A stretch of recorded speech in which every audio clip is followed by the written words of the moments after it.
আইপিএলের রিলিজ এবং return list জমা পড়ে গেছে।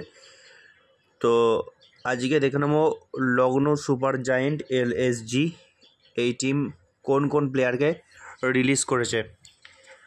প্রথমেই আসি যার নাম এই প্লেয়ারকে রিলিজ করা হয়তো এলএসজির উচিত ছিল না, জানি না ম্যানেজমেন্ট কী চিন্তাভাবনা করেছে। প্রথম নামই হচ্ছে আকাশদ্বীপ।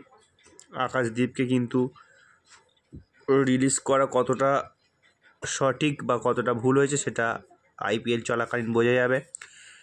পরের নাম হচ্ছে, এটাও আমার কাছে আনএক্সপেক্টেড, রবি বিষ্ণই। রবি বিষ্ণইয়ের স্পিন বোলিং কিন্তু বেশ ভালো।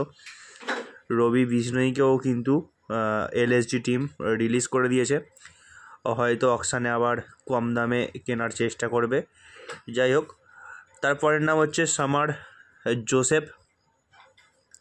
সামার জোসেফ একজন ওয়েস্ট ইন্ডিয়ান প্লেয়ার। সামার জোসেফকেও কিন্তু রিলিজ করে দিয়েছে এলএসজি। পরের নাম হচ্ছে যুবরাজ চৌধুরী। যুবরাজ চৌধুরীও কিন্তু রিলিজ হয়েছে এলএসজি টিম থেকে। তারপরে একটি বড় নাম, এটা রিলিজ হবারই ছিল। এর আগে আপনারা যারা আমার ভিডিও দেখেছেন তারা অবশ্যই দেখে থাকবেন, আমি এর নামটা বলেছিলাম বারবার ধরে। রিলিজ হতে চলেছে, সেটা হচ্ছে ডেভিড মিলার। ডেভিড মিলারের পারফরমেন্স খুব একটা বেটার ছিল না বেশ কয়েক বছর। হয়তো 14টা করে ম্যাচ খেলছে লিগের, সেই 14টা ম্যাচে হয়তো একটা কি দুটো ম্যাচে খেলে দিচ্ছে। তার জন্য সারা সিজন জুড়ে ওকে ডেভিড মিলারকে বয়ে নিয়ে বেড়ানোটা ঠিক হবে না বলেই আমার মনে হয়। তো সেই কারণে ডেভিড মিলার রিলিজ। পরের নাম হচ্ছে শার্দুল ঠাকুর। শার্দুল ঠাকুরকে কিন্তু ট্রেড করা হয়েছে মুম্বাইয়ের সাথে। মুম্বাইয়ে চলে গেছে কিন্তু শার্দুল ঠাকুর। তার পরের নাম হচ্ছে আরিয়ান জুয়েল। আরিয়ান জুয়েল হচ্ছে পরের নাম।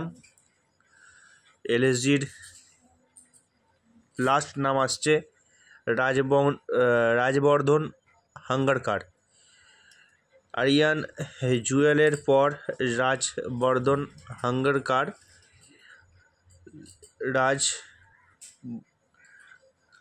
রাজবর্ধন হাঙ্গারকার লাস্ট প্লেয়ার এলএসজির রিলিজ লিস্টের। তো আমি প্রত্যেকটা টিমকে নিয়েই ভিডিও বানাচ্ছি মোটামুটি। এটা নিয়ে কেকেআর, এলএসজি, ব্যাঙ্গালোর, মুম্বাই এদের ভিডিও অলরেডি আমি আপলোড করে দিয়েছি, আপনারা দেখে নিতে পারেন। এরপরে আমি চেষ্টা করব প্রত্যেকটা টিম ওয়াইজ ভিডিও নিয়ে আসার, কোন কোন প্লেয়ারকে তারা টার্গেট করতে পারে অকশানে। তো অবশ্যই আমার চ্যানেলটিকে সাবস্ক্রাইব করুন, সাথে থাকুন, পাশে থাকুন।